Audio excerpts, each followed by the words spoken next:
with us, and his wife, Francesca, right? Okay, I maybe it right. She's Nicaraguan. I guess that's the way you say that, Nicaraguan. Anyway, they have a wonderful venture, a store in Ventura, California, that I happened upon in my journeys. I've been there several times, actually. And I've been trying to talk Keith into coming to speak to us for several years, and finally made it happen. Keith is a trained scientist. He completed coursework for an MA in anthropology at California State University at Los Angeles. He did anthropological research project in Nicaragua and Central America. And he gave presentations to the American Anthropological Association. He also published articles in scholarly journals. He's worked in the corporate world for 20 years as marketing director for national hospital systems. He earned certificates in fundraising and public relations from USC and a certificate in marketing communications from San Jose State University. For the past 11 years, he has owned and operated the retail store in Ventura, California called Things from Heaven. The store has been featured on 10 television programs, including ABC's Good Morning America, CNN's The Life and Time of Angel Encounters, the Fox News special Miracles in the Making. He's also been featured on numerous radio programs and in numerous newspaper and magazine articles. During this time, Keith has written and published 4 books, 3 of which have been translated into Japanese and sold in Japan, where they have been national bestsellers. Keith's most recent book, called Quest for Chang, The Secret of the Butterfly Lovers, will be published by Red Wheel Weiser, and it is due out in early 2007. Keith has lectured throughout the United States and Japan. This has included guest lecturing at classes at UNLV with Dr. Raymond, Nevada, Las Vegas, sorry. Didn't get that one. Also with Dr. Raymond Moody. And this is the first time that he's been here in Chicago. I'm very glad to have him. Let's give a warm welcome, please, to Keith.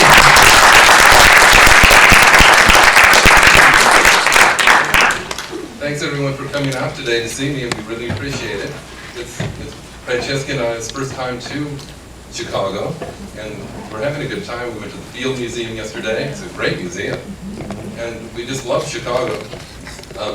When we told our friends we were coming to an Eames meeting, they thought we were saying Eames. They thought I was talking about cats or something. I explained it's the International Association for Near-Death Studies, and so they were a little bit better about it. Before I give my presentation, I didn't get a chance to talk today. It's not fair. Everybody talked with me. See, I had a near-death experience myself, but it was so long ago, people didn't know what they were back then. It was 1968. Do you know what they called a near-death experience in 1968? Psychotic episode. So, anyway, I was 19 years old. I'd just been in the Navy a few months, U.S. Navy a few months. I was living on this really awful ship called the USS Mazama, which is on the East Coast, going up and down from Newark, New Jersey to Norfolk, Virginia. Really beautiful places. And I'm mess cooking. They had me mess cooking. I hated it. And I was working like 12, 15 hours a day, and they didn't give me any weekends off or anything. So I finally got my first day off, and I was going to get off the ship, and I was really excited. And so I had a friend of mine press my uniform at the ship's laundry. And I knew I had to get off the ship because we were anchored out. It was an ammunition ship, so they had us anchored out in Newark. And I'm trying to get off that ship. And I worked late, and they're calling the last call for the last boat. So I'm running across the ship to the laundry room. I can see my friend there, and I raised my head up too fast, and I hit a knife edge on the door, and it sliced across my head. But the way I remember it is that I kept going. And I got into the laundry room with my friend, and I said, I need my uniform up. The boat's about to leave. And he didn't seem to react to me. And I was concerned. I said, come on, give me my uniform. The boat's about to leave. I'm not going to get out for liberty. And he's not reacting to me at all. he's kind of looking through me, looking behind me, looks a little concerned. So I finally turned around, and I saw it. I saw myself on the floor, blood running down my face, and just in a clump on the ground, looked like dead. And I thought, I don't think I'm going to go back to that. That was pretty terrible.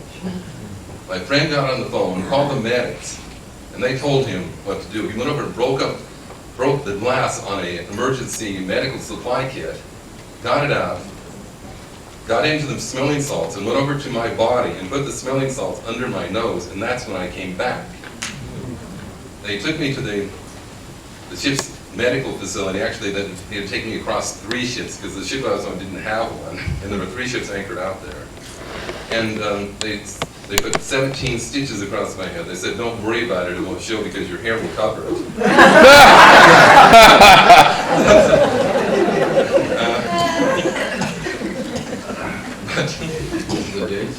So, I was only 19.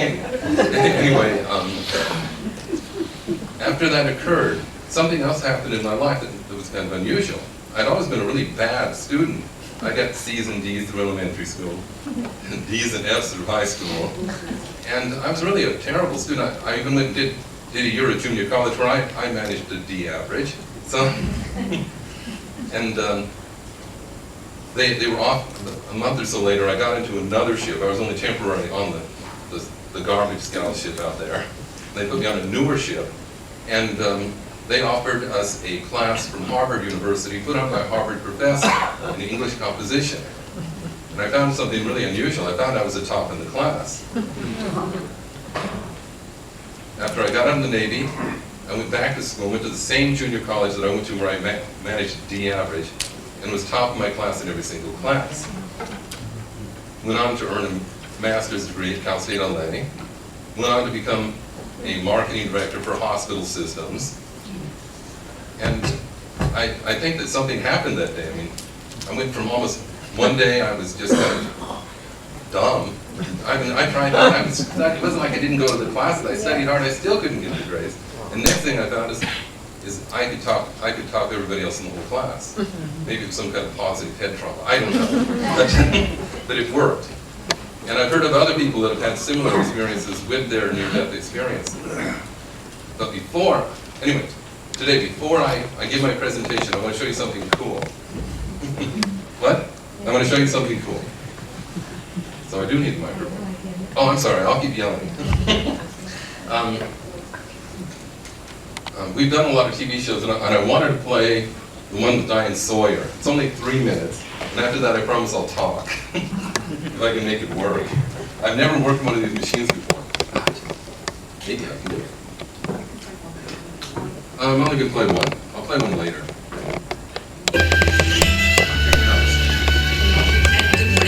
Of documenting miracles and also Didn't work, did it? Okay, I'll try that again. I thought I could knock this little thing off, but I guess I can't. Okay, there it is. of documenting miracles and also how you actually elect someone to become a saint. But today we thought we'd introduce you to a man who thinks that he was, in fact, the recipient of an unofficial miracle. For more than 2 decades on this Bosnian mountainside, thousands of people say they have seen something extraordinary, something magical and mysterious. The Mother Mary, a bright light. It's a double image now, look at that. Double image. And the Virgin Mary, some claim, has appeared here in this Massachusetts hospital window just this past summer. And just steps away from the Pacific Ocean in Ventura, California, in this little art gallery, people are also seeing something healing, claiming that they've truly been touched by an angel. And I placed my hands on these 2 bottom angels like this, and I said to myself, if there's anything out there, I really need some help. I saw angels flying from out of the painting. I felt an incredible amount of love. My husband was killed in the line of duty in 1995. I put my hand close to the painting and received a very serene feeling. I yanked my hand away, I cried, and somewhere in that feeling it did radiate that he was okay, I was going to be okay, and my newly born son was going to be okay. The angel paintings have an extraordinary history. It was 1985. Andy Lakey, who had never painted, was down and out, had overdosed after freebasing cocaine. To this day, he doesn't know if he had a psychotic episode or a religious vision. What he recalls is that 7 angels picked him up off the floor of his shower and made him a bargain that saved his life and his soul. It was almost imprinted in my mind, these 7 angels twirling around my feet and spinning towards my chest. And I prayed to God if he'd let me live, that I would never do drugs again, and I would save the world. Angels would tell him he must paint angels, and lots of them, even though he had never picked up a paintbrush. They were going to guide me, and I would learn how to paint. So he did what he was told, and it soon became his passion and success. His deep strokes and very thick paint were to be touched and not just seen. Soon stories of mystery and faith, healing and hope were heard. It's not me doing it. It's another force. It's God. It's the light. It's something that came through me. I certainly cannot take credit for any of it. The textured ridges would help even more after singer Ray Charles touched them too. Ray Charles spent almost 2 hours exploring that painting with me. It was almost like he was feeling light. It was like he was getting an energy, a charge. Lakey's paintings would be so vivid to the blind. Over the years, the paintings would have such an impact. This medical researcher in Michigan is studying their effects. He asked 40 patients to sleep with these mini paintings under their pillow. Several patients have stated that they're not experiencing nightmares like they normally do. And they say they've improved in other areas. Diabetes, arthritis, many different medical conditions. It's interesting that people have these stories of when you touch the art, these healings happen, these feelings happen, these things happen. To me, it's just a painting on wood. So, was it a drug-induced hallucination or a spiritual visit that inspired Lakey and his paintings? The mystery endures. His very first angel, a painting called Angel Number 1, hangs at the Vatican.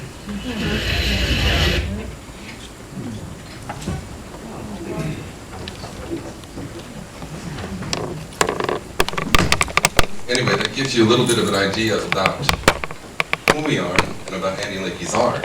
But one of the questions people have is, how did you get to be running an angel store? Well, you know what? We didn't mean to open an angel store, and we didn't want to open an angel store. We were happy doing what we were doing. I've been working for 20 years as a marketing director for hospital systems. I've worked throughout California, Kansas, and New York, and Philadelphia. And I thought I was pretty good at it. In fact, I was really successful and really accomplished a lot. And I was recruited to an organization from San Jose, California to Salina, Kansas, where they told us that we'd live a really beautiful lifestyle, and we did. I mean, we sold our little townhouse in San Jose and bought a mansion in the country in Salina, Kansas. And we were very happy living there. We liked the people, we liked the life, we liked everything about it. It was for an Episcopal hospital system that worked with troubled youth.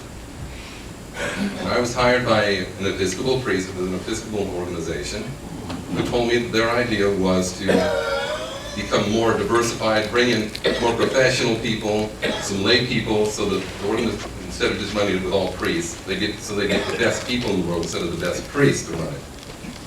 And for the first couple of years, we did that.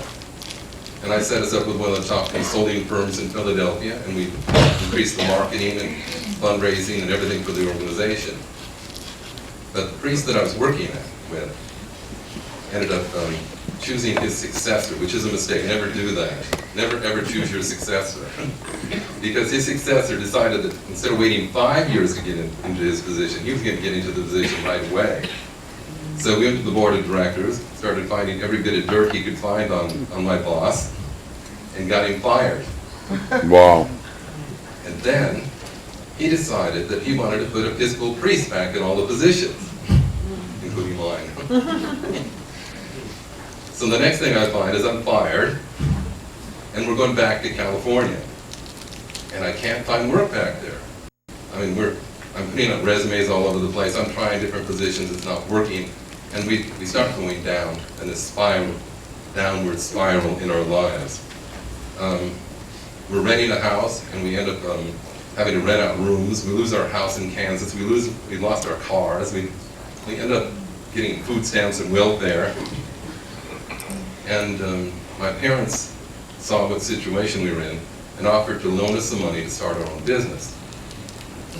Now, I had worked with hospital systems for several years, and I knew how to run a thrift store.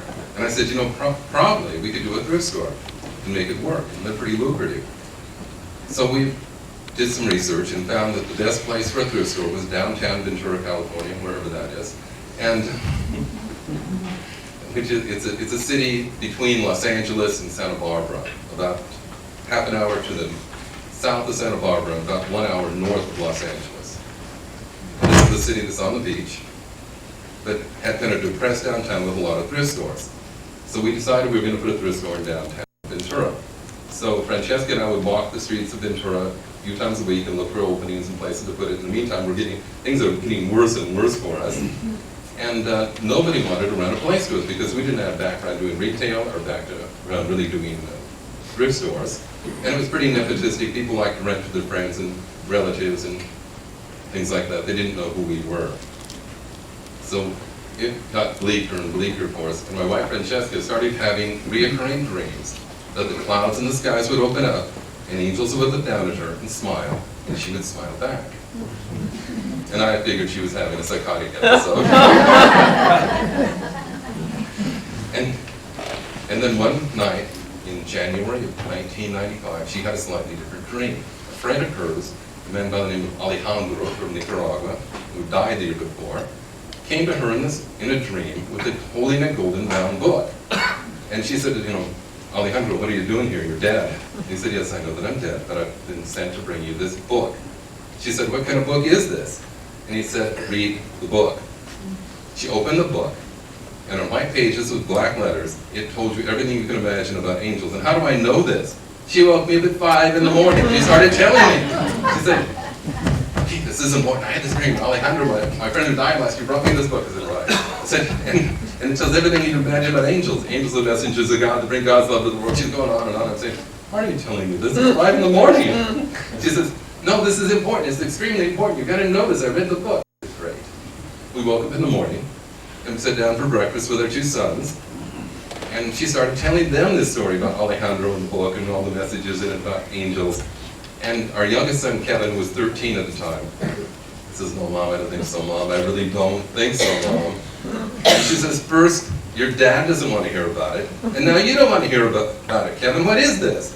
And he said, it isn't that I don't want to hear about it, Mom. It's that you can't do it. She said, what do you mean I can't do it? I know I read the book. She said, no, you couldn't have read the book. He said, one side of your brain reads, and one side of your brain dreams, and you can't do both things at the same time. You can't read and dream. She says, look, I know what I did, and I know what it said. He said, Mom, either you didn't read the book, or it wasn't a dream.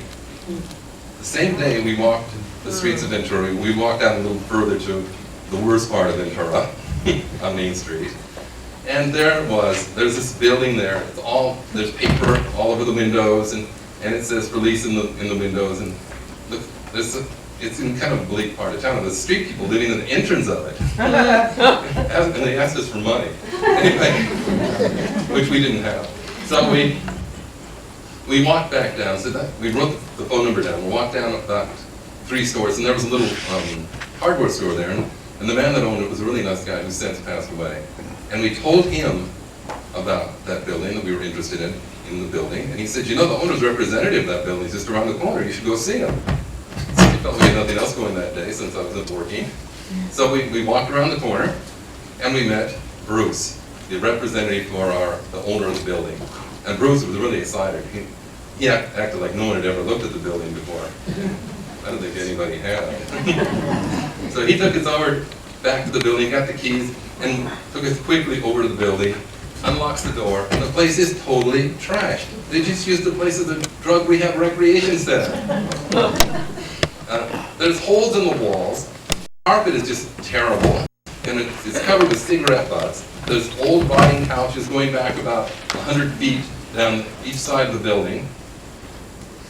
And they just fumigated the place, and there were dead rats, and cockroaches on the floor. So we're stepping over these things, we're going through, and he takes us to, there's a door. He unlocks the door, and we go into a room that's even worse. It has junk piled to the roof. On both sides in a narrow passageway with sticky black linoleum on it. And we walk down the passageway, sticking to the floor. And we get to, at the end of the passageway, there's a washer and dryer, a big pile of dirty clothes. And then there's no back door to the place, just a bathroom. We get to the bathroom, and I looked at it for a while. That's funny, they painted the walls black in this bathroom. And I realized it wasn't paint. It was black moss growing down the sides of the wall. So I take Francesca to the side, and I said, I don't think this is the right place for us. I mean, this building is only 12 feet wide. It won't work as a thrift store. I said, I don't think, and it's trashed. I mean, I don't think we can fix this place.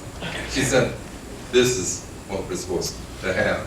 I said, no, she said, I said, this won't work as a thrift store. She said, it's not going to be a thrift store. I said, what's it going to be? She said, it's going to be an angel store. I said, that's a pretty stupid idea. I said, first of all, we don't know anything about retail. We don't know where to buy an angel. And if we got an angel, we wouldn't even know what to sell it for. She says, we'll learn. I said, I don't think so. This is a bad idea. She said, if it isn't an angel store, I'm not going to do it. So I thought, okay, maybe I should make it some kind of angel store for her. So I called my dad, who was going to help us finance the building. And he came down.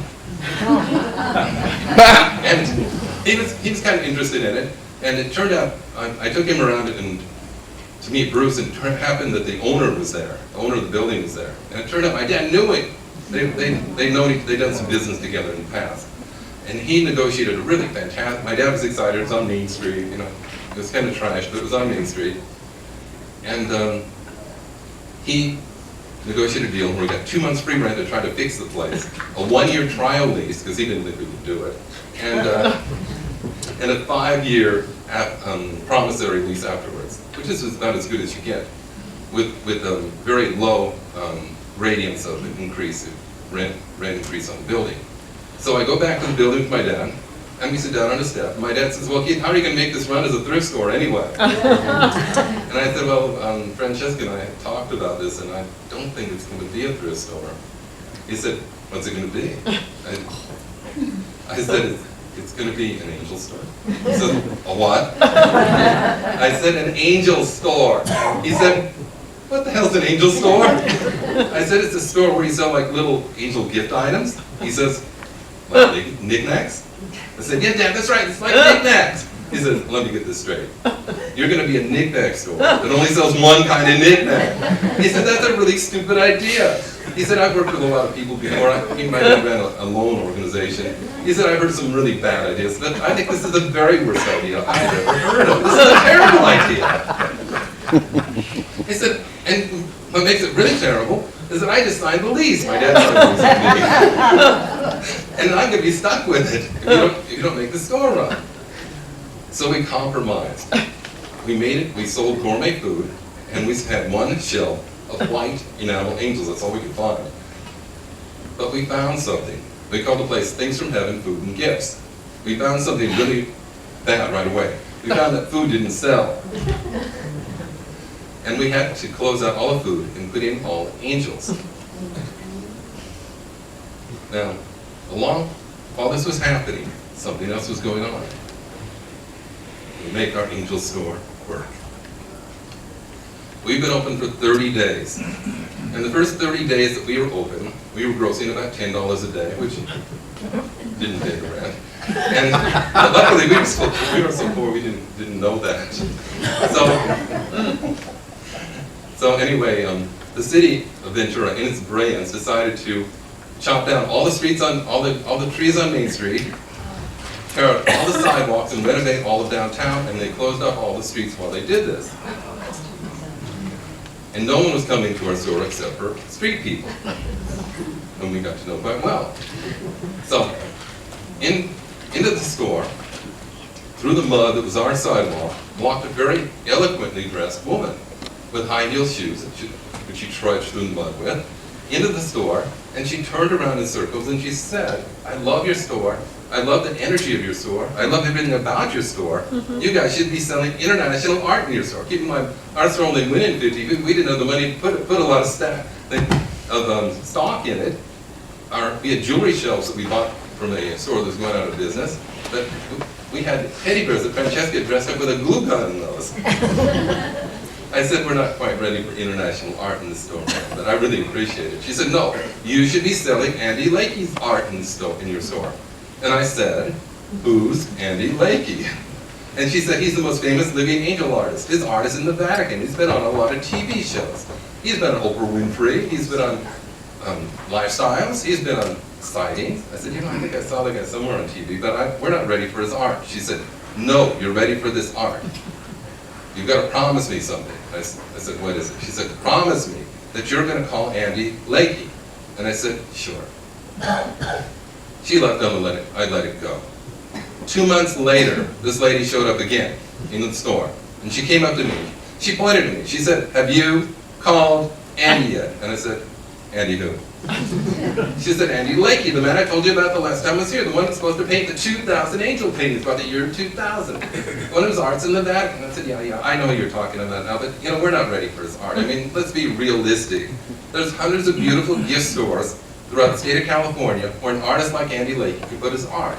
There's hundreds of beautiful galleries throughout the state of California where an artist like Andy Lakey can put his art. I said, why would an internationally famous artist like Andy Lakey put his art in my store? Look at this store. She said, look, I love your store. I love the energy of your store. I love everything about your store. And Andy Lakey's a good friend of mine. I used to work with him 10 years ago selling cars. I recently saw him at Terra's Angels in San Juan Capistrano, and I told him about your store. He said he might be interested. You've got to call him, and you've got to call him right now. And I said, do you have his number? And she said, no. I said, do you know where his studio is? And she said, no. I said, you know what, I'll get around to it. She said, I'm not leaving your store until you call Andy Lakey. I thought, I'm going to have to dial 911. But I'm looking around, I'm selling a copy of this magazine, which hasn't been in publication since 1996, called Angel Times. And I remember there was a little story about Andy in the magazine, and I thought maybe there's something that will help me. And I'm digging through the magazine, and I came across this. And it says call 1-800-Lakey-ART. So I called the number, and I got this art gallery in upstate New York. And the man I talked to said, Andy Lakey doesn't live in New York, he lives in California. So I called, he gave me another phone number to call him in California. I called the number, and I got his assistant, Jean. She said, I can't be very encouraging about this. We have 106 galleries around the world, and we have no intention of opening any new galleries in the near future. I said, there's a lady here. She says her name is Pam. She used to work with him 10 years ago. She recently saw him, and he told her he might be interested in having his art in her store. And Jean said, let me tell you something about Andy Lakey. He's a nice guy. He tells a lot of people a lot of things. But I assure you of one thing. He has no intention of opening any new galleries in the near future. I said, okay, well, thanks anyway. And she said, wait. I said, what is it? She said, if you'd like, I'll take your name and number. And someday, if we ever decide to open another gallery, maybe we'll give you some consideration. I thought, this is getting really stupid. But I looked over at Pam. She had great blue eyes. They just pierced right through you. I thought, if I don't leave my name and number with this lady on the phone, Pam is going to bother me forever. So I left my name and number, and 2 days later, I get a call from Andy Lakey. He says, I've heard of your store. I might have some interest in having my art in your store. But I've got some major concerns. I thought he'd heard of my store. I said, but I felt I had nothing to lose by this time. I said, okay, Andy, what are your concerns? And he said, my major concern is I don't know where Ventura is. Which is funnier than Ventura. And he said, where are you in relation to San Juan Capistrano and San Mateo, which are places about 600 miles apart? I said, we're really far from both those places. We talked for about an hour and a half, and when we were done, we had a deal. But I had to buy 3 pieces of art. The biggest one I bought was smaller than this. And the smallest one I bought was just a bit larger than this. Anyway, I sent the money. I sent him my rent money. And I got my little painting. We moved our curtains back 5 feet. So it's only at 55 feet now. And it had 110 feet to go.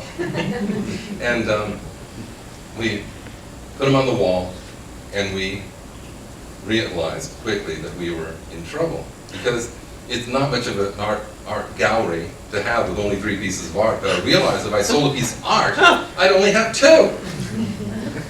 So I called Andy's assistant. I said, Gene, I've got a problem. I only have 3 pieces of art. That's all I can afford. I mean, it's not my rent.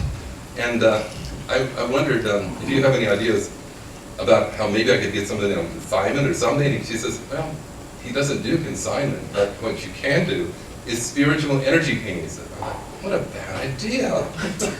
Instead of selling paintings off the wall, she wants to do something else. I said, what's a spiritual energy painting? She said, Andy Lakey can take the energy that he gets from people by an outline of their hand or a fingerprint or a photograph or something that means something to them. He sent it to him, he puts it behind his canvas, and they're kind of boxes. He tapes them behind, and he paints something with the energy that he gets. Again, I thought it was a pretty stupid idea, except for I just sent all my rent money to them. So I said, okay, I'll try it.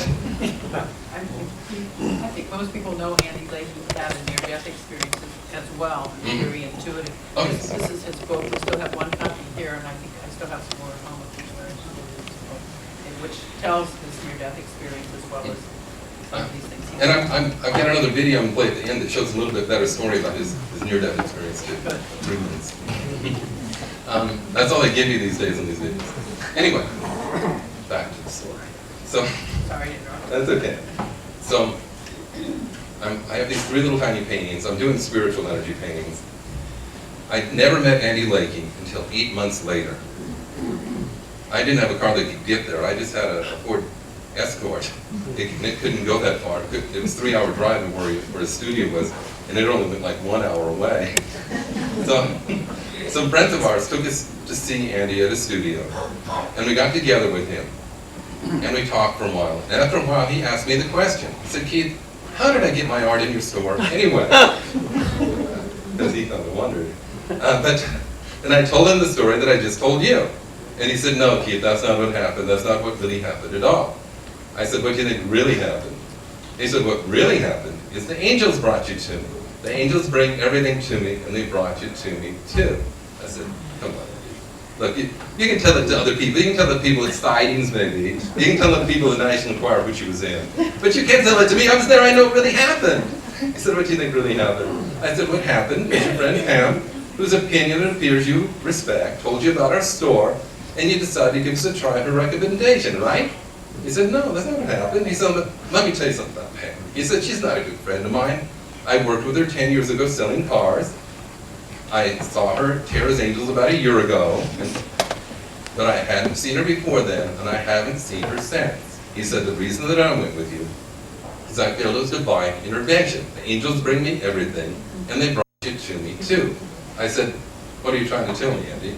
He said, what I'm trying to tell you is that for some weird reason, you're outselling all my other galleries. Oh my God. And he had galleries in New York, and Chicago, and Boston, and Beverly Hills, and San Francisco. And he says, how are you doing this? And I said, I don't know, we're just doing spiritual energy paintings. And like he told us. But he says, are people from Beverly Hills coming to your store to buy them? I said, no, we did research on it. Most of the people are coming from Ventura. Which he didn't respect at the time. Anyway, to this day, our little store in Ventura, and it's not a real fancy store, it's not the best part of town. In fact, we're next to a porno store, we're next to a liquor store, we're next to a biker bar. We still outsell every other gallery that he has in the world. In fact, we were the ones that brought his art to Japan. I'll tell you how we did this. But before I do, I know what I want to tell you. You see, when I first got this art, I just thought it was art. I didn't know it did anything. I thought it was just kind of spiritual that he saw this in a near-death experience. He saw these angels in a near-death experience. And it was really cool because he could paint what he saw. And I put him on my wall in the store. And the first thing that happened is a psychic from town came into the store, and she put her hands on the paintings, and she said, you know what? All these paintings, we only did 3, but all these paintings have their own meaning. I said, that's cool. She said, she put her hand on the first one, she says, oh my God, this one has like a child's energy. She went to the next one, this is like a youth energy, it would have like a youth group or something. The last one, she said, oh my God, this is the most powerful of all. This would help someone who's dying find peace in their last days. This would help their families. This is a great painting. And I thought she was crazy. That's nice. The next day, another psychic came with an entourage to our store. They'd heard about this great art we had. And he's putting his hands, he's doing all these things, and in his entourage, I was saying, oh, you're so great. And I said, you know, I have a question for you. Can you tell me what these paintings mean? And he says, sure. He stops for a minute. He puts his hand over the first one and says, wow, this one's like youth energy. This is strange. Then it's a group energy. Wow, this is amazing. Last one, oh my God, this one is really powerful. It would help some go to the other side in peace. I thought, what are the odds of this? 2 psyches from 2 different places coming to the same thing. But I still wasn't totally convinced. We finally got to the point where we could sell those paintings. And we, the first person that bought one was a man who, his wife was pregnant, and he wanted to get a painting that would help the child find spirituality in his life. We didn't tell him anything. I told Francesca, don't tell him anything about this art, because I'm going to see if this really works. And he walked right over to that painting that had the child energy. He said, that's the only one of the 3 that calls me. He bought it. And then, about a week later, we had members of a hospice group. It was a group, these people, they had like meetings every week, and they would talk, people that had been diagnosed with terminal illness, and they'd pass things around and do different things. They decided they would buy a painting for their group, and they picked the one that had the most energy, that would help people go to the other side in peace. And then something happened that made me think maybe it wasn't real. We had a lady with terminal cancer who came to the store, and when she put her hand on the painting, the group energy painting, it would make her feel really good. So she bought it, and she took it home.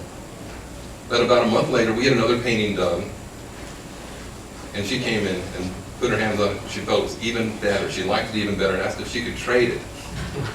She traded that painting, and within a week, members of the youth group bought that painting. So we started respecting the fact that paintings knew who they belonged to.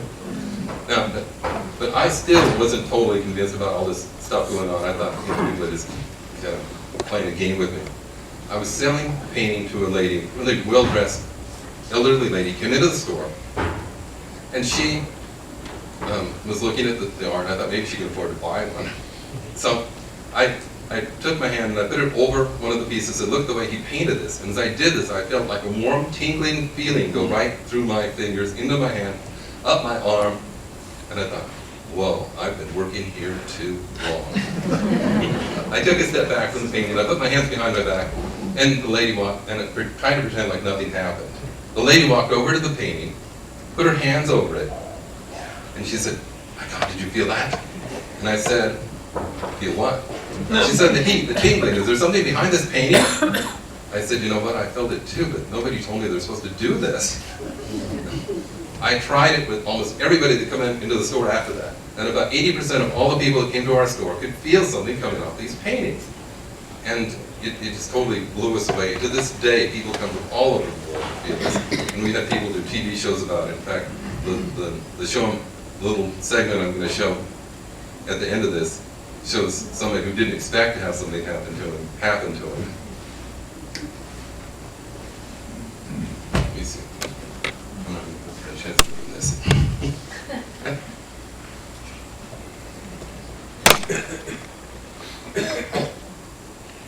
Okay, let me tell you a little bit about spiritual energy paintings, and then I'm going to let Francesca speak.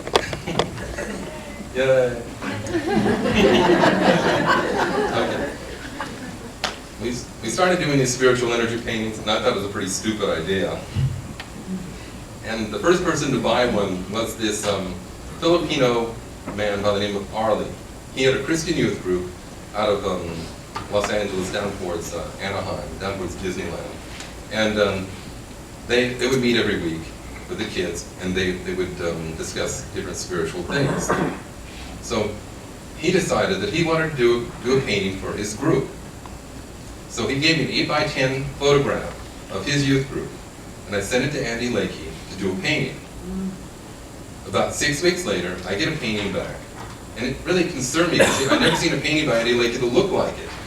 It had 7 little swirling lines coming down. It had 7 rays of light going up. It had these 7 little tiny buggy little angels on it, all over it, everyone sitting on a line. And I thought, I wish he'd just paint me something like, one angel or something. Why is he doing this? I don't think they're going to like this painting. This is the weirdest thing I've ever seen turn out for me. But they'd already paid me part of the money, and I needed the money. So I called up Arley to come pick up his painting. So he showed up on Saturday morning with 6 members of his youth group, 6 of the directors of the youth group. And they came into the store, and I was trying to be cool. I said, look at this. He painted the painting just for you. He painted it with the picture that you gave us. Isn't this nice? And still take behind it. And one of the members of the groups, one of the leaders said to me, "Show us the painting." I turned it over slowly. And they started doing something that concerned me. They looked at each other, and they put their hands over their faces, and they started shaking their heads. Oh God, why did I let them talk me into doing these spiritual energy paintings? What a bad idea. And it seemed to be getting worse because Arlie said to me, he said, "What did you tell Andy Lakey about our youth group anyway?" I said, "I don't know much about your youth group at all." He said, "But how did he know our philosophy?"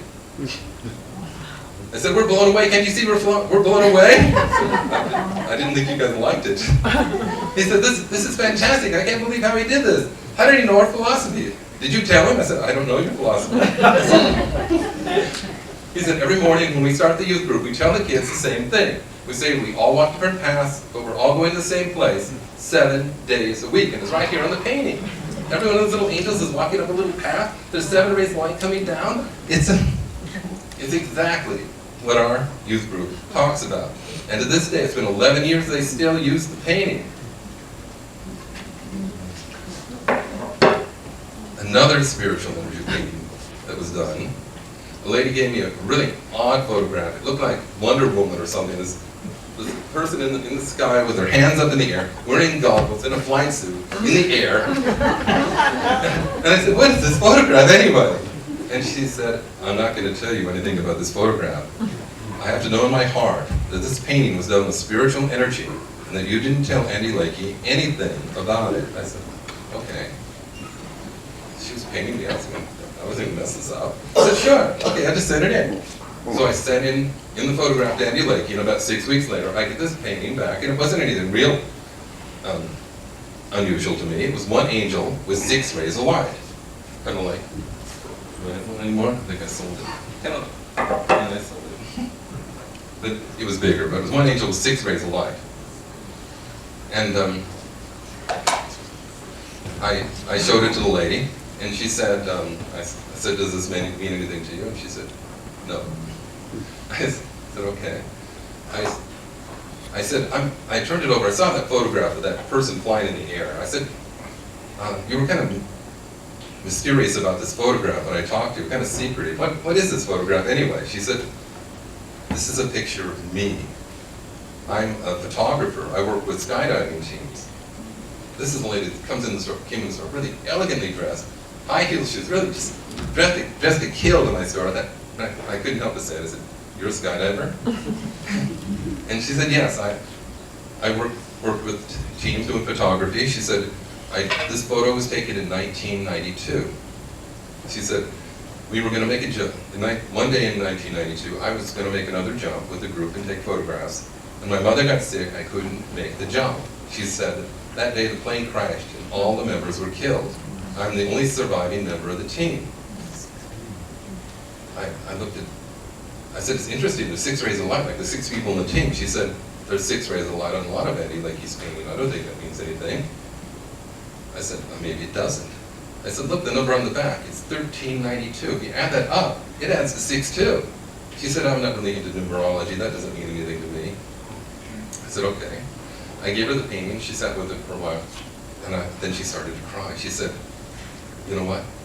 The plane crashed on the 13th, and the year was 1992. She took the painting with her and came back a few weeks later, and she said, I want to thank you. I want to thank Andy Lakey for this painting. It's really changed my life. She said, before I got this painting, I had something called survivor syndrome. She said, I found myself up at night crying. I considered suicide. I went through a lot of things. She said, since I got this painting, I realized it was their time to go and not my time to go. She said, whenever I'm feeling sad or lonely or anything goes wrong in my life, I get my painting, I put it on my lap, and I say a prayer about it. And I know that everything's going to be okay. Most recently, we haven't done many spiritual energy paintings. Andy actually stopped doing them for a while, but he started doing them again. And we had a retired Roman Catholic nun come to the store and give us a picture of her holding a dove in her hand. Or maybe it was a white pigeon, I'm not sure. It was an interesting photo of that. She said the bird just flew over in her hand. It's kind of strange. And she wanted to do a spiritual energy painting with that animal in her hand. So we did. About 2 months later, we got the painting back. It was a big painting.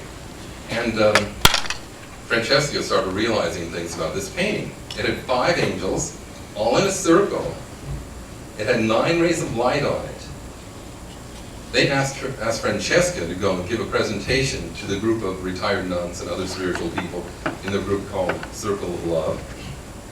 And she gave it to them, and they were very impressed with all of this, especially the fact that the 5 angels they saw representing the 5 major faiths on earth, and the 9 rays of light representing the 9 orders of angels. This nun is now using this painting, she's reproducing it, and using it to raise money to help retired nuns throughout the United States. I'm going to talk about psychomantium, but I'm going to let Francesca talk first. Because, let me tell you about Francesca.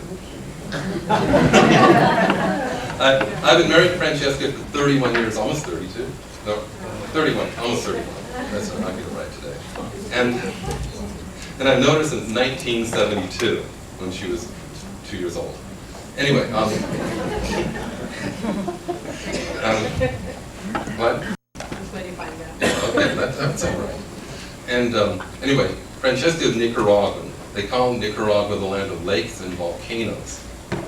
It's also the land of poets. The most famous poet in all of Latin America lived in Nicaragua. His name is Rubén Darío. And he was kind of like O. Henry and some of these other people we have in this country. He was always drunk, and people always find him laying around drunk. But all of the people, all of Nicaragua, really appreciate his work. I studied his work a little bit when I did my master's thesis field work in Nicaragua. And I learned a story about him, but I don't know let's see if I can do it today. There were these people looking for Rubén Darío in the town that he lived. And they looked all over, they couldn't find him. Finally someone led him to him, and he's laying on the ground, there's pigs sitting around him, he's in the mud. And they said, this is the famous Rubén Darío here in the dirt. And they couldn't believe it. They said, if you're Rubén Darío, you should be able to make a poem out of anything. And he said, I can.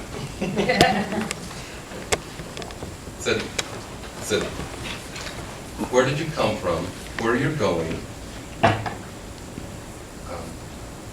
What is your name and how do you feel? And he said, I translated this. I came from heaven, I'm going to hell. My name is Darío, and I'm doing quite well.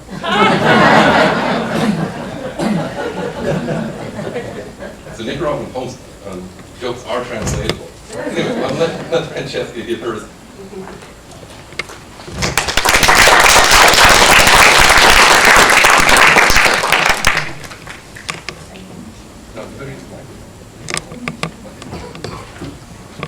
Before, I just want to say that my schedule is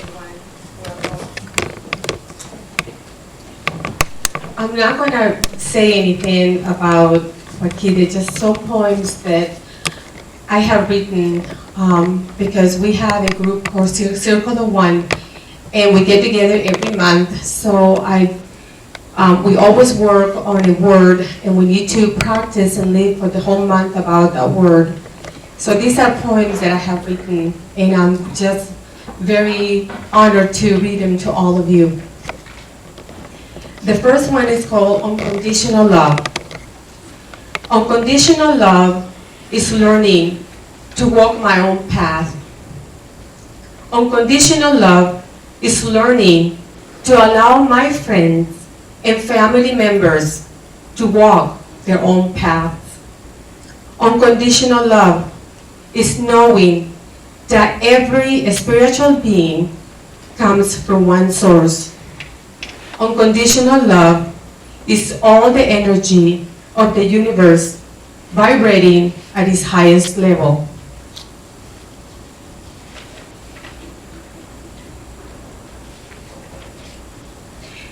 This one is very dear to my heart because it's about compassion. Compassion blooms in the heart like the rose in the garden of life. Compassion lives in the soul like a beacon that shines over an ocean of love. Have love and compassion for everyone in the world, and all of your days will be filled with happiness and joy. The next one is called A Mystery of Light. I had a dream, because I'm not like Keith. Keith is Ghost of Meditation. I see all my vision in my dreams. And I saw all these men in a circle, and they were all dressed. Some were Hindus, some of them were dressed in like Buddhist monks, from a Catholic priest, ministers, and from all different religions, and all in a circle. And I perceived to be the only woman there. And I just stayed looking at them, all in a circle praying. They were all praying for peace. And I stayed with my hands like this, joining them in prayer for peace. And all suddenly, I saw myself as this just being of light, just glowing. And I opened my eyes, and I just could not even understand what happened. So one day, I found this book called A Mystery of Light, and I realized that he had the same, it wasn't a dream to him, but the same experience I had in my dream. So I wrote this book about it, and I'm really, really glad to share it with all of you. I am an emissary of light. May this light always shine within me, so I may send it to everyone. I am an emissary of peace. May this peace always be within me, so I may show peace to the world. I am an emissary of love. May this love fill my soul with light and peace, so I may share it with heaven and earth. I am an emissary of light, peace, and love. I am.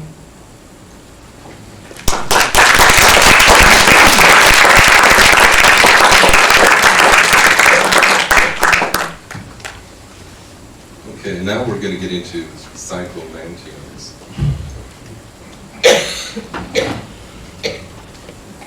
Okay, the first thing I have to do is, what is a psychomantium? Because I didn't know what a psychomantium was. We kind of stumbled upon the whole phenomenon, and I'll talk about that in a second, but I'll tell kind of what it has been described as.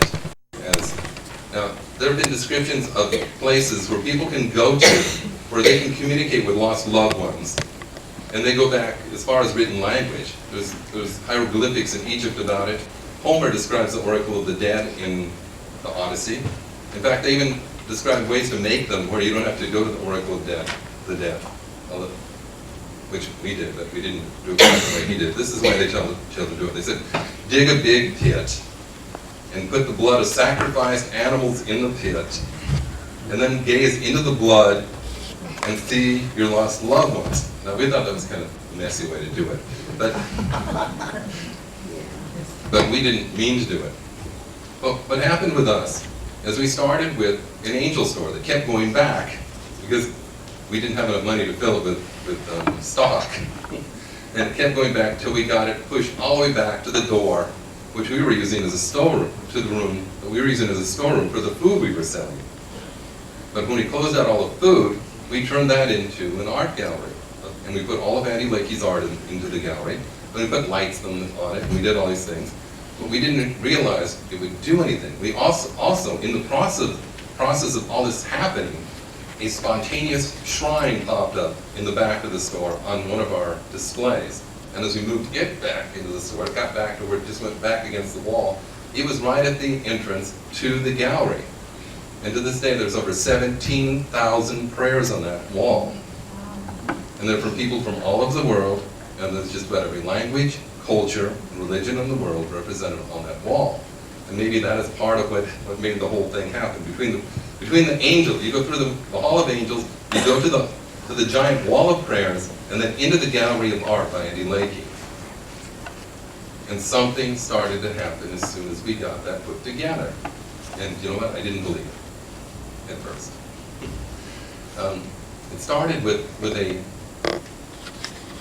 Native American man, about this tall, kind of stocky guy, with a really bad attitude. Street person. He had just filthy clothes. He smelled like he hadn't bathed in like a month. He came into our store, came right up to our son, who was a big guy, bigger than me. They called him the bone breaker in high school, and he was just out of high school at the time. And the guy came up to my son and he said, working in a store like this, you probably don't believe in God or angels. You probably believe in God and angels, don't you? And my son said, yes. And he said, well, I don't. I think this is a bunch of crap. I think this whole store is crap. And my son didn't get me. He got Francesca. He said, Mom, I think you got a problem. And Francesca was over the man. He says, I don't believe in God or angels. I think this store is a bunch of crap. And Francesca says, why would you say that? He said, if the things that happened to you, that had happened to you, that have happened to me, you wouldn't believe in God or angels either. He said, I was happy. I was living on a reservation in Arizona. And one night, my wife and my two sons were driving. They were hit by a drunk driver head on, and they were killed. It destroyed my whole life. I left the reservation. I got involved in crime, violence, drug, alcohol abuse. He said, I've been living on the streets of Ventura for this last 6 months. And they've thrown me in jail every single night. I overheard this as a great, this is really good to have this guy for But Francesca, being who she was, takes this guy back to the shrine and says, you should write a prayer. I mean, I'm thinking of calling, she thinks about having him write a prayer. So she gets him back there, he writes a prayer, puts it up on the shrine. And I thought, well, that's enough. But Francesca says, you need to put your hands on the paintings of Andy Lakey in the gallery. I mean, I thought this guy would buy a painting by Andy Lakey in about 8 billion years. But she has to get him back there, put his hand on a painting. So she drags him back to the store. And they're back there for quite some time, and I'm starting to get worried. I think this guy may be killing my wife in the back of the store, because he's a pretty rowdy guy. So I go back to the back, go into the gallery, and there's this guy with his hand on the painting, and he's crying like a baby. And he's saying, I was so wrong, oh my God, I was so wrong. I was so wrong, oh my God, I was so wrong. And I worked in mental health for 20 years. I saw sociopathic behavior. I figured, this guy's really good. Francesca says, so what happened? He said, oh my God, I just saw something unbelievable. She said, what did you see? He said, well, the first thing I saw was my wife. She came to me and she said, don't worry about me, Sundance. I'm happy where I am. You've got to go through life and everything's going to be okay. He said, then I saw one of my sons and he said, Daddy, don't worry about me. I'm happy where I am. You've got to go into your life. Everything's going to be okay. Right. He said, and then I saw God. And God told me I was on the wrong path and I had to go back to the reservation and work with the orphans. Now, I thought the guy was communist. And he came back the next day. And I said, look, Francesca, see, he was communist. He came back the next day, brought her a crystal. He said, this is a symbol of power, my people. I want it to be in your store, to always keep your store powerful with energy. She put it in her shrine. It's still there somewhere. She gave him like $5. I said, the guy's got your number. So look, he's getting money out of you. The next day he showed up again. He had some Native American sweetgrass. He said, burn this in your store, we'll keep it cleansed, and there will be no evil spirits in your store. And she gave him another $5, and I said, this guy's going to come back forever. So this guy found himself an easy mark, and he's probably stealing these things and bringing them to you. The next day he came to the store with somebody who kind of concerned me, a member of the Hills Angels Biker Club. And he said, he brought Francesca, and at that time he brought Francesca a brass bracelet. He said, this will keep you, keep you protected. And he said, I'm leaving for the reservation with this guy. I'm going to be in the back of the motorcycle. I'm going back to Arizona. I'm going to go back to work with the orphans on the reservation. I figured the guy would be back in another week asking us for money. It's been 10 years. We've never seen him again. But you know what? I didn't believe it. I just didn't believe it. About a week later, a 10-year-old girl with her mother and grandmother came into the store, and they were kind of interested. They were looking at the angels, and they finally went back to the back, and I showed them the art of Andy Lakey. And little girl, her name was Ashley, put her left hand, on the painting, and she went like into a trance. When she opened her eyes, she said, I saw Aunt Kathy, and she said, happy birthday. I saw Aunt Kathy, she said, happy birthday. And tears started running down her face, and her mother said, her Aunt Kathy died 2 months ago. I said, whoa. I said, I saw something like this happen a couple weeks ago, and I didn't believe it. I said, would you mind if I sat down with your daughter and asked her what she saw? And the mother said, okay. So I sat down, I got a tablet out, and I'm trying to write down, and I said, Ashley, what did you see? She said, the first thing I saw was clouds. And then I saw beautiful golden gates. She said, and the gates opened up, and then I saw God. Well, I was writing this down, so I said, so what did God look like? She said, he was really beautiful. He had long brown hair, he had a beard, and he wore a white gown that glistened. She said, I said, God, I want to see my Aunt Kathy. I want to see my Aunt Kathy right now. And he said, Ashley, this is against the rules. This isn't the way we do things here. He said, but you're such a nice little girl, and I'm such a nice man. We're going to break the rules today, and I'm going to let you see your Aunt Kathy just for a little while. She said the next thing she saw was her Aunt Kathy floating towards her on a cloud. And she came to her and said, Ashley, I just want to tell you that I love you. I'm always going to love you. Don't worry about me. I'm happy where I am. You've got to go on with your life. She said, I want to wish you a happy birthday because I always loved your birthdays. But there's one thing I want you always to remember. She said, never, ever, ever give up your dreams. And then she said her aunt floated away. And the gates closed and she came back. Now, I was pretty blown away because, like I said, I'd seen this Native American do this. I didn't believe it. And I see this little 10-year-old girl run through the same thing. After this, we saw hundreds of people have similar experiences in our store. And it happened again and again and again. I finally decided that I was going to write a book about it. We compiled lots of stories. And in the process of this, a friend of ours by the name of George brought me Reunions by Dr. Raymond A. Moody, who wrote Life After Life, who coined the term near-death experience. And also coined the term psychomantia. Now, I had the book pretty much put together. I was going to get hold of Dr. Moody, but I really didn't know how to get hold of him. So I contacted a couple of friends of mine that worked in hospices, and I got 2 phone numbers, 2 email addresses, 2 fax numbers, 2 P.O. boxes. I said, wow, what can I do? There's too many addresses. But I was running out of time, so I got this brilliant idea, this totally brilliant idea. I'm going to contact him at every single address at the same time. So I overnight express packages to his P.O. boxes. I faxed him information. I sent him letters. I did everything. I did it all. In one day, I sent it all to him.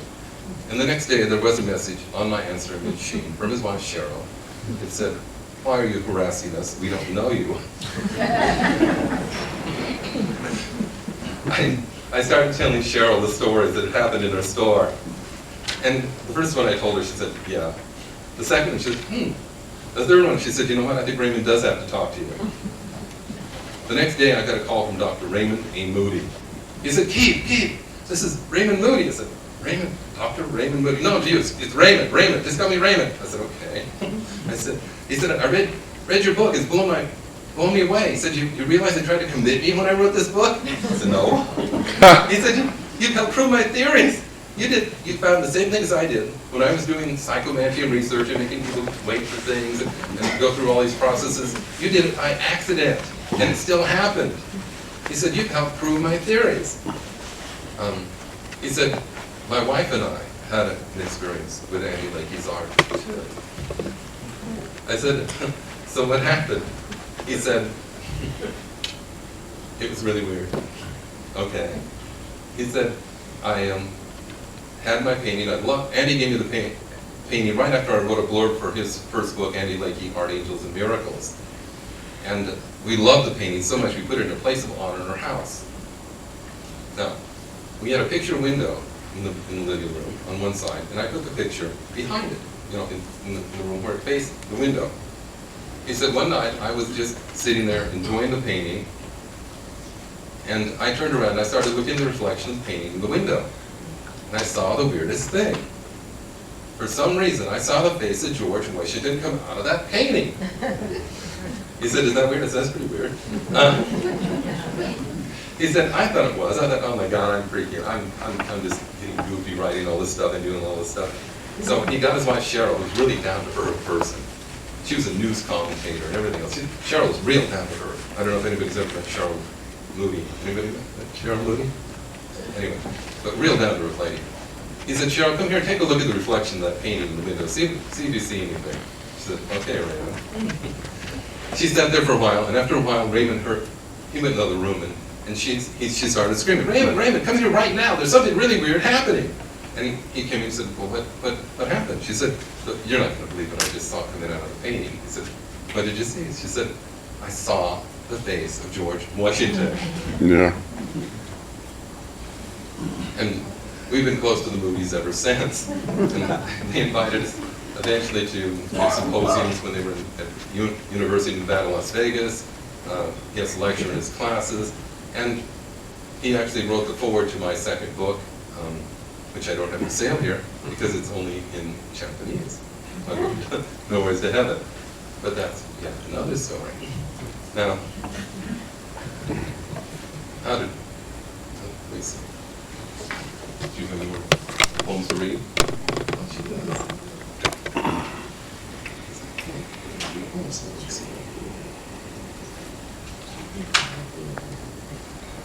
Okay.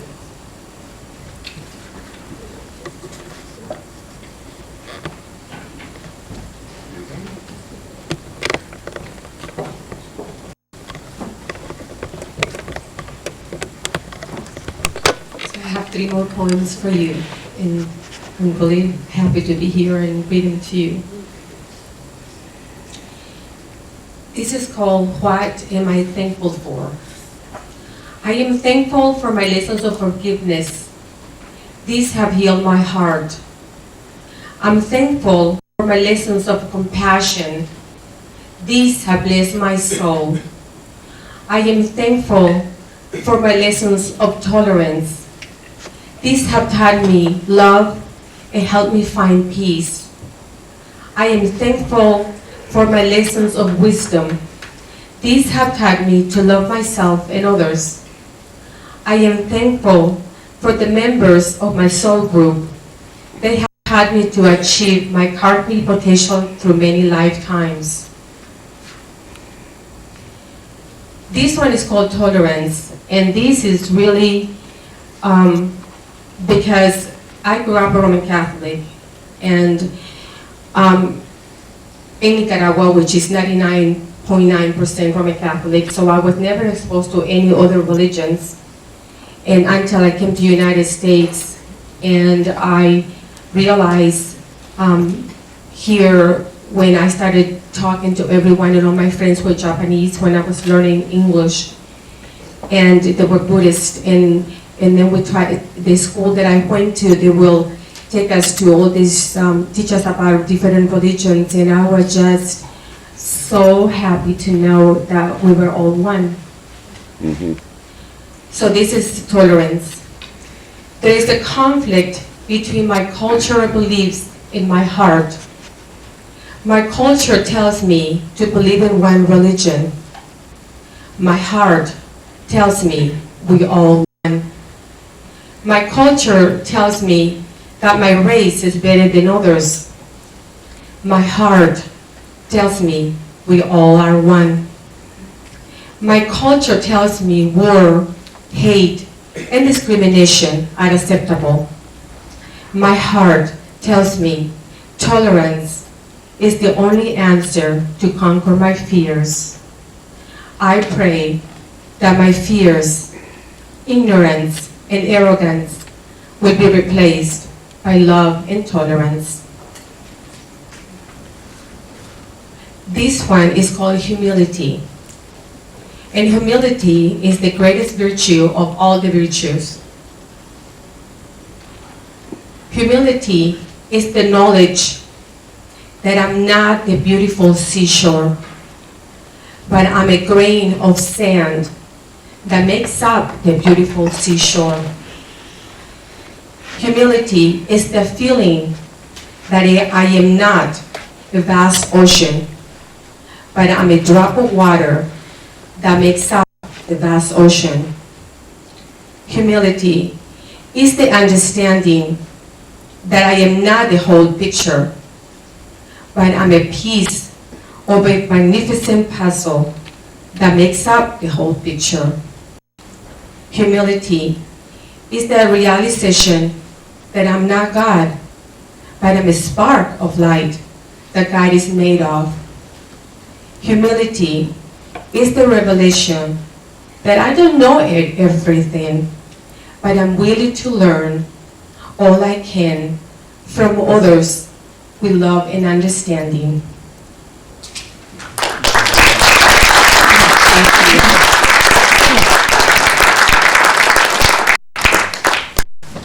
She's great, isn't she?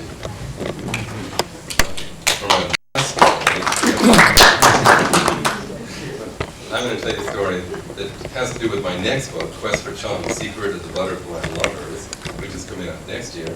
Yay. And this is how it starts. It is a story that has to do with Eddie Lakey art, psychomantians, and some spirit guides. The story starts in 2001. What happened is I bought this book on tape. I thought it was a book by John Edward, the psychic who talks to dead people. There's a book called Understanding Your Angels and Meeting Your God. That sounds like a book. I got it through a Tape of the Month club. I got it on tape. We were going to listen to it when we were driving to a gift show in Los Angeles from our store. So I put the tape into my tape player, back then I had one, and in my car.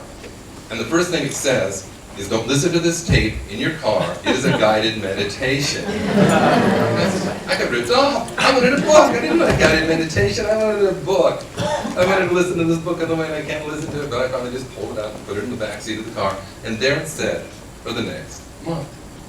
Now, one day we had a day off. We take Tuesdays off. Only Tuesdays. And I said, we don't have anything going today, and I paid $20 for that guided meditation by John Edward. I said, how about if we do the guided meditation before we do anything else, so I get my money's worth out of this tape. So we turned up the lights in the house, we unhooked the telephones, we did everything so we could do this meditation just right. And we got our tape player and put the tape into the tape player. And he started talking about chakras. I didn't want to hear about chakras. Come on, move on. And then he told me I was going to meet my spirit animal. I said, all right, spirit animals, here we go. I don't believe in spirit animals, but I'm going to do the spirit animal thing with him anyway. And I saw my dog, Shona, who died a couple of years before, and she guided me around for a while. I was glad to see Shona look pretty good, and her dead dog, and she took me around, and she looked good. I was happy for Shona. And she took me to this cabin. Hello?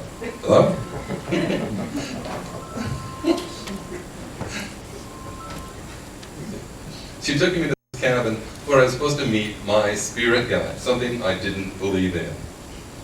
And I knocked at the door. John Edwards said, knock at the door. Okay, I'm going to knock at the door. And the door kind of slowly opens. And who's standing there? This tall, thin Asian guy. He looks like Fu Manchu. He's got little goatee thing. He's got a long mustache that goes down. He's got a ponytail. He's wearing like a kimono. He puts his hands together and he bows to me. And I thought, oh God, I've been eating too much Chinese food and I've seen Fu Manchu. And he's got a cool spirit guide, and John Edward has like a Native American, and Sylvia Brown has a cool spirit guide. I'm like Fu Manchu is my spirit guide. I can't believe it. And I'd say, okay, so John Edward says I'm supposed to ask him his name. I said, okay, so what's your name? He says, Chong. I said, great. Chong King is my spirit guide. This is really terrible. And then I'm supposed to ask him what my mission is. And he gets a copy of my book, Andy Lakey's Psychomantium, which I only have in Japanese up there. And he shows it to me. And I said, I'm on an ego trip. I've even seen my own book. Well, John Edward talks pretty quickly. And before long, I was back out of the meditation. And I asked Francesca what she saw. She said nothing. And I made a horrendous mistake. I made a giant mistake. I told her what I saw. And the next thing I found is that everyone we met in the store, she said, Keith, that's a spirit guide. His name is Chong. I said, oh, tell him about that. I said, he told him that his mission was his book. They got insane. About a week later, a ghost hunter gives the haunted Ventura tours and has actually been on Haunted History and has been on Bert Griffin once a long time ago when Bert Griffin was on. Came to our store, and he was all excited. He said, Adelphia Cable, that's our kind of this big cable conglomerate out in California, has just hired me to do a series on cable called Ghost Hunters. He said, and I want you guys to be on the show with me. I said, that'd be cool. He said, but you're not going to do a ghost show, you're going to do an angel show.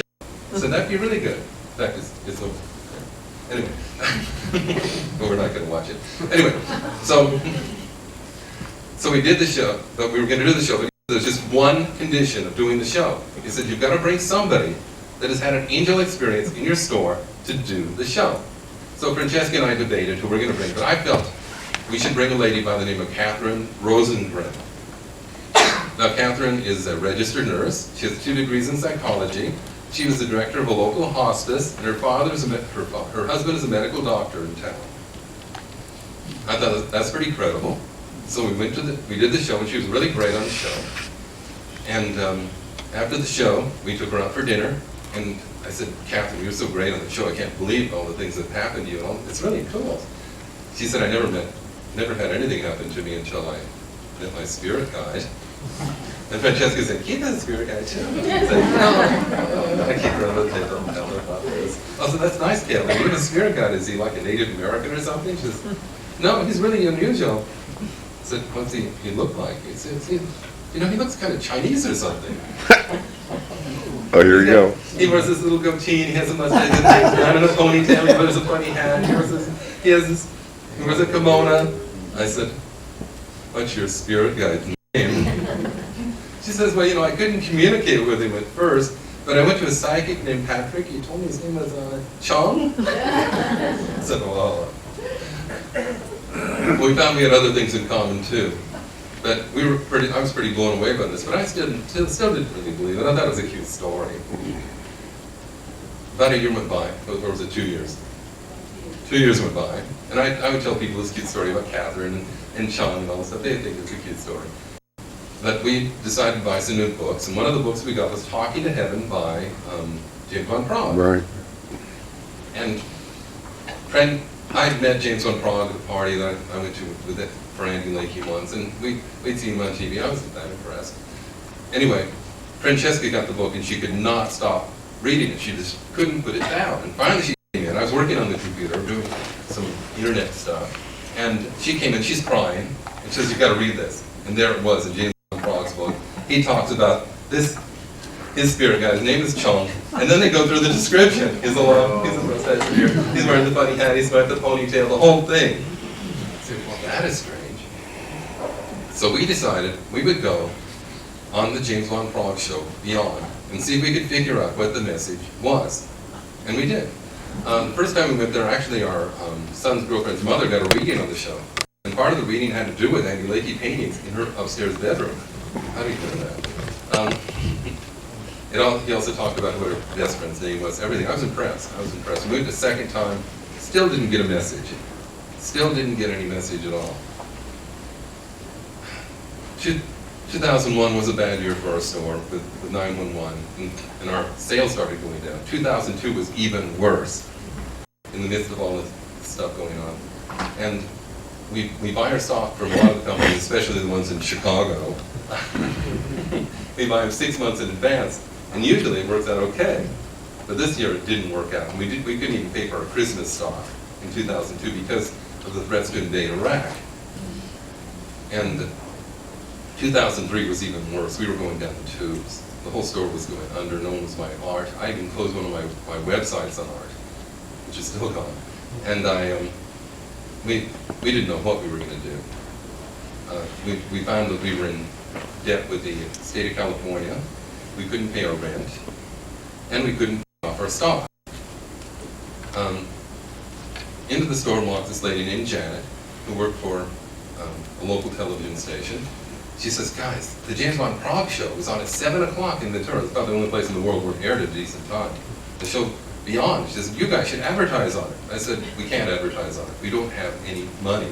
We can't even pay our bills. We can't pay the rent. We can't pay anything. She said, no, this is a good time. I said, we can't do it. I said, but I do have a connection with James Bond Prague. Let me tell you the story. And I told her the story that I just told you. And she thought I was insane. And left. The next day, though, she came back. She said, Keith, yesterday you told me the most bizarre story. And I went to see my friend Debbie.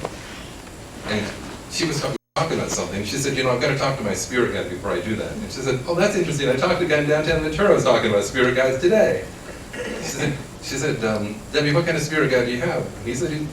And Debbie said, he's really unusual. He's like Chinese or something. He's got this goatee and the long mustache and the ponytail, and wears a kimono and a funny hat. She says, what's your spirit guide's name? And she said, oh, his name is Chong. She said, you've got to meet this guy in Ventura. You've got to meet Keith Richardson, because he has the same spirit guide as you. There's something going on here. So the next day she brought Debbie to the store. Turned out Debbie was a licensed hypnotherapist who did angel classes. I thought, there's no coincidences. You've been brought to me for a reason. All this stuff going on, you have the same spirit guide, the whole thing. I said, maybe if we give these classes, we can get an upturn in our sales in this store, and we can maybe save this store. But it was pretty late to do that. I had like 2 weeks to come up with $5,000, and I had $134 in my account. We were not selling much in the store at all. So set up the class, got the people into it, and I attended the class too. I figured I'm going to do this class too. So the first night, we did this guided meditation, and she decides we're going to meet our spirit guides, the whole group, in our meditation. And of course, only for the second time ever, I see Chong. And he gives me what I feel is the cruelest message I've ever seen. He shows me this bright, white light star with all these rays of light going into infinity. And he says, you know what this is? And I said, no. He said, this is abundance. I said, considering what's happening to me, it must be like abundance of cats or something. He said, no. He pulls out dollar bills. He said, no, this is a karmic lesson you're going to receive. I said, cool. I said, let me explain something to you, Chung. This is pretty cruel. Because, one, the war in Iraq has started tonight. Said they've closed our bases. They've cut off all the money from our local bases, and our city runs on military bases. They've cut the money out of the bases, which takes the money from all the subcontractors, which means that everyone around town has lost their job. They said they've moved a lot of our people that are on the bases to Kuwait to fight this war. And their families aren't buying anything anyway. I said, where's this money going to come from? He said, well, just have faith. 2 days later, I get a phone call from LAX. Man's voice on the phone. He says, I'm calling from Los Angeles International Airport. Can you tell me how to get to your store in Ventura from LAX? And I said, sure. I know how to get there. So I told him how to get to our store. And about an hour and a half later, he and a young woman arrived. They're like in the maybe late 20s, early 30s. And they're dressed really kind of grungy, kind of grungy Levi look. And I said, and the man says, thanks for the directions, they're really good. I said, where did you come in from? He said, Bermuda, the island of Bermuda. I said, oh, that's nice. Are you guys here on vacation? And he said, no. are you here on business? He said, no. I said, what are you here for? He said, we've come to Ventura to be at your store and to see the art you have in your store. I said, how do you know about the art in my store? He said, we really didn't know about the art. We didn't know anything about Andy Lakey, but we were doing a guided meditation last week, and we saw the angel. We saw one of these angels in the meditation, and we looked on the internet, and we found it on your website. We booked a trip. We booked tickets to Los Angeles International Airport because we saw that Ventura was near LA. We rented a car, and we come to your store to get a painting. Now, again, I didn't think these people had much money. So I'm showing him little paintings and saying, you know, like this painting is $325, this one's $350, and the guy looks behind me. There's a big painting on the wall. And he says, how much is that one? I said, oh, that one's $5,000. Usually when you say that, people go, ugh. He didn't though. He pulls out his wallet, pulls out an American Express card. He says, do you take American Express? Even if I didn't, I'd say yes. He said, can you ship this painting to Bermuda? I'd never shipped one there before, but I said, of course I can. I ship them all the time. He gave me the card, went through. We got the $5,000. We paid off our initial debt. We paid off our state sales tax and our rent. But we were still in trouble because our business was still not coming up. A week went by. Okay, my story's almost over. A week went by, and we were open kind of late on a Sunday night, and out of the blue, there a car parked right across the street from us, and out of the store walked a Japanese couple wearing nice navy blue blazers, and they walked into the store, and the man came up to me and said, we were at a conference in Santa Barbara, and we got off the freeway by mistake. We were the only store open. Can you tell us how to get back on the freeway? And I know how to get back on the freeway, so I told him. But I said, you know, there are no coincidences. I think you've been diverted in my store for a reason. And I took him back through the store. I showed him the angels. I took him back into the gallery, and I showed him the art. And I said, you know what? I wrote a book about this art. And the man says, oh, we like books. He said, if we buy your book, will you sign it for us? I thought they'd be polite. I said, sure. So I signed the book, they bought the book, and they left. I figured they just did that to be polite because I gave them good directions to get back on the freeway. The next week, I got a call from a lady by the name of Nansuko. She says, I'm calling about your book, Andy Lakey's Psychomantium. I said, would you like to buy a copy? She said, no. She said, last week, a Japanese couple came to your store. They were lost. You told them how to get back on the freeway. I said, do you remember them? I said, yes. She said, do you know who they were? I said, no. She said, they were the top translators of spiritual books in the country of Japan. They read your book and they were very impressed. They want me to start translating it. Within 90 days of the message I got from Sean, which by the way, he told me I'd find something in 90 days, we had the book published in Japanese. This one. It became a best-selling book in the country of Japan. Oh, The gosh. next year we did the sequel. I don't have it in English because my contract was to publish it in Tokyo. And the next year they did the picture book. Pictures with stories by Keith Richardson. We ended up doing going to Japan, doing book sales, and as soon as that book came out in Japanese, I started getting orders over the internet. I just started getting orders over the telephone. We got tens of thousands of dollars worth of orders. And within a month after it came out, we were contacted by Good Morning America to do a TV show. And within 2 months after that, we were contacted by Fox to do another TV show. And abundance started coming to us, just like Chong had told us. And that is my story so far. Thank you for coming.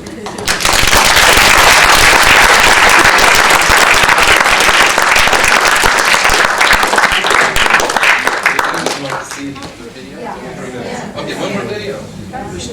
Also, these videos are on the DVD that was for sale. I hope it's still out there. For $10 for the whole series. So give it 3 more minutes. 3 more minutes. Miracles.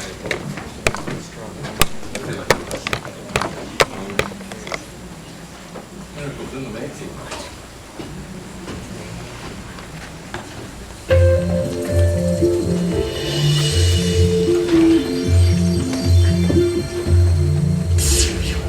believe in miracles because a miracle happened in my own life.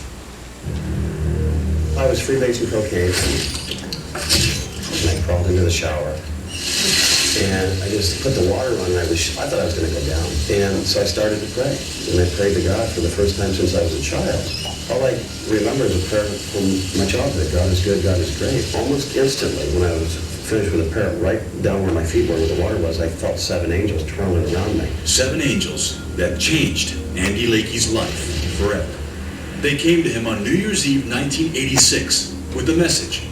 He was told to quit his job as a used car salesman and become an artist. Since that day, magic has occurred in my life. Andy, with no experience, started sketching his angels. He kept the original drawings to guide him on what some might call a mission from God. Day and night, 1,600 legal pads. It wasn't until 3 years later that he received his second vision. And they told me I had to paint 2,000 angel paintings by the year 2000.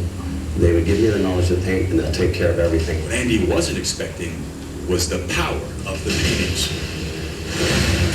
He sold his angels not far from the city of Angels in Ventura, California. Then suddenly, store owners noticed one miracle after another, too many to count. Every single day things happen here. And someone comes in here with arthritis and it stops hurting. Someone comes in with stomach pains, they stop hurting. Random people from all over the world claiming Andy's angels healed them. People swearing they felt an energy, a warmth, emanating from the artwork. But not just his paintings.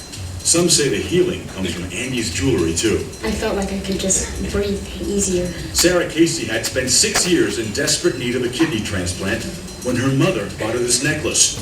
Months later, Sarah's wait was suddenly over, and she attributes it all to Andy's art. How do you feel about angels? I've always believed in angels. He made me believe in them even more.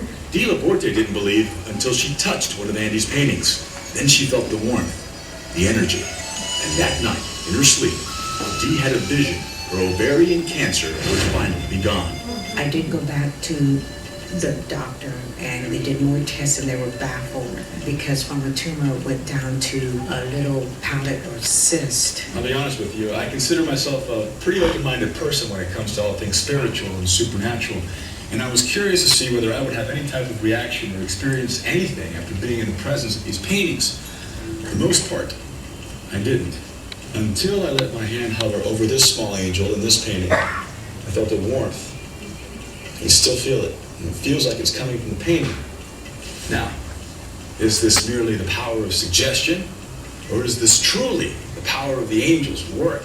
I'm very uncomfortable with the whole healing aspect of my art. Like I've said in every interview, to me it's paint and wood. Andy, in fact, may be the greatest skeptic of all. To him, it's less a miracle and more a state of mind. Do you believe your paintings have healing powers? I believe what it is my art is a catalyst for people to tune into their own spirituality, to their own power. To the power of positive thinking. According to psychologist Alan Ribler, Andy's artwork subconsciously gives people a reason to believe, to have hope.